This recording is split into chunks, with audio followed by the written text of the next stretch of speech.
Imagine a scenario where the handshakes in Washington no longer carry the warmth of friendship, but the cold calculation of numbers. Imagine a day when London and Berlin are not the lifelong confidants of the White House, but adversaries ready to press the button on a nuclear device. But this is not about nuclear warheads. This is the debt bomb. We are standing on the threshold of the most brutal power shift since World War II. Leaked information from secret negotiations, shocking security doctrines, and the suffocating atmosphere in global financial trading floors are painting a grim picture. We are witnessing a violent divorce between the US and Europe, with Ukraine as the child caught in the middle of the vortex. What has pushed the strongest relationship of the 20th century to the brink of collapse? And what will the world look like when the number one superpower decides to close its doors to the world to retreat and defend its home turf? The financial nuclear option on the chessboard. For decades, the term transatlantic alliance was synonymous with stability. But now, that concept is being replaced by a chilling tactic: mutual economic destruction. In the first week of December 2025, reports of European countries considering a mass sell-off of US government bonds are not merely an act of retaliation. They are a life-or-death warning. To put it simply, the UK and EU nations hold approximately $2.34 trillion in US debt. This sum is so massive that if they were to sell simultaneously, it would trigger a financial tsunami that would instantly submerge Wall Street. The reason for this aggression flared up in early December 2025, when Europe realized they were being excluded from core security agreements. The mechanism of this bomb is simple yet devastating. When a large volume of bonds is dumped, value plummets, forcing interest rates bond yields to skyrocket to attract new buyers. US government bond rates are the global benchmark for all borrowing costs. If they spike, liquidity is drained, banks lose their cash reserves, and the cost of borrowing for both American businesses and citizens will climb at a dizzying pace. Europe is betting that President Donald Trump, a man who prides himself on stock market indices and economic health, will not dare risk a crisis worse than 2008 right before the midterm elections. This is a suicide pact. Europe knows they will also be hurt, but it is their final card to prevent Washington from selling out Ukraine to Russia. This event marks a historical turning point for the first time. Financial weapons are being pointed at close allies rather than a common enemy. While financial threats hang in the balance, the fate of Ukraine is being decided in suffocating negotiations at Mar-a-Lago, Florida. The phrase, "be realistic," that President Trump reportedly gave to President Zelensky is not merely a piece of advice. In diplomatic language, it is an ultimatum. It implies that the era of blank check aid has ended except the loss of land to survive. The presence of figures like Jared Kushner or financial billionaires in the US delegation shows that Washington is looking at this war through the lens of a business deal. How much is the cost? What is the profit? And how can we cut losses as quickly as possible? Consequently, Europe's greatest fear has come true. A secret commercial and economic plan between the Donald Trump administration and Russia is being discussed behind their backs. Washington seems ready to trade the security of the old continent for economic benefits and temporary stability. In this new chessboard, Ukraine is no longer the outpost of freedom, but has become a bad asset that needs to be liquidated so the US can free its hands for other matters. The Lone America strategy, the end of NATO.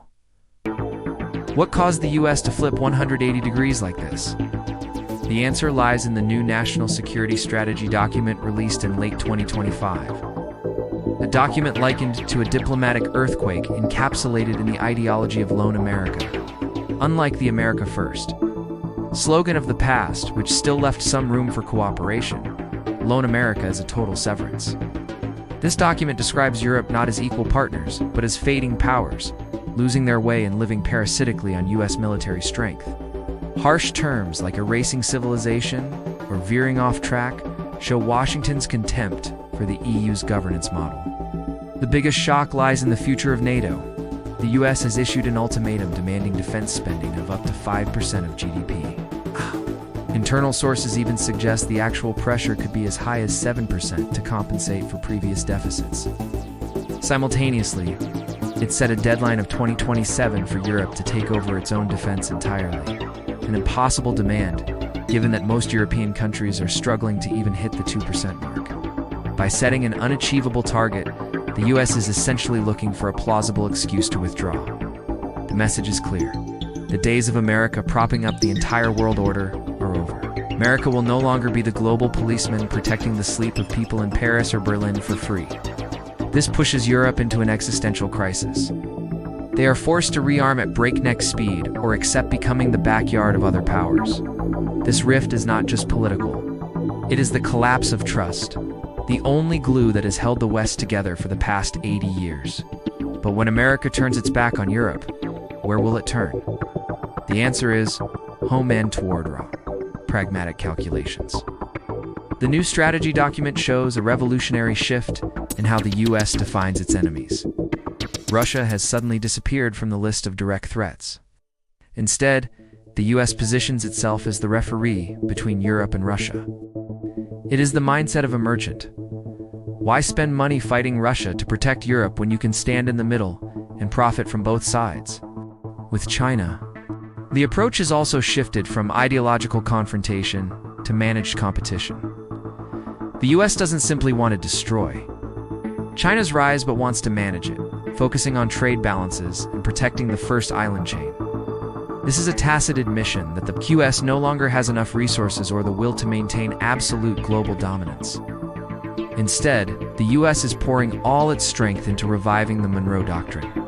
Explanation: the Monroe Doctrine is a 19th century policy where the US declared the Western Hemisphere its exclusive sphere of influence.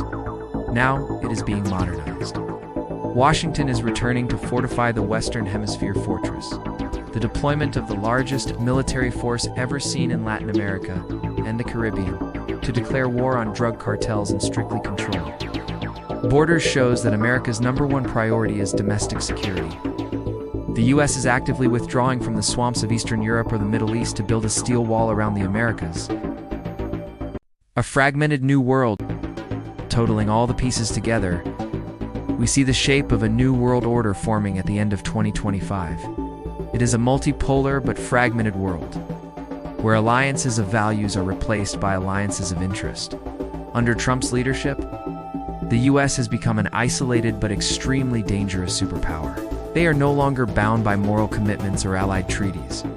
They act based on direct core interests: border security, trade balance, and the prosperity of the US dollar.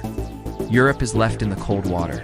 They're facing a triple nightmare: losing the US security umbrella, facing the obsession with Russia in the East, and having to carry a stagnating economy on their own.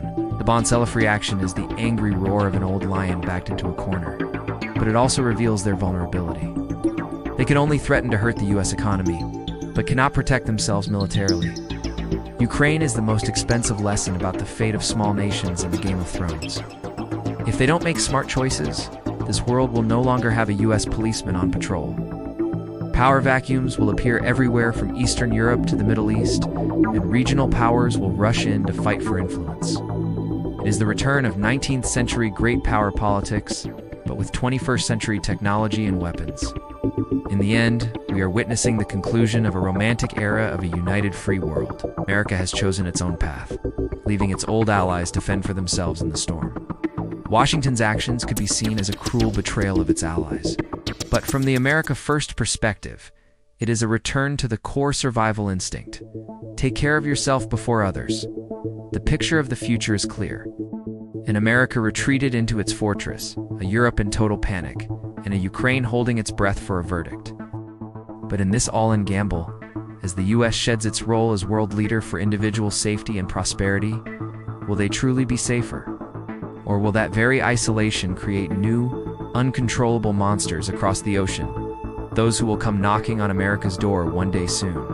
The biggest question for humanity now, as the US protective umbrella closes, does Europe have the mettle to rise as an independent military superpower? Or will the old continent sink into the sunset of history, becoming a grand but helpless museum before the guns of a new era?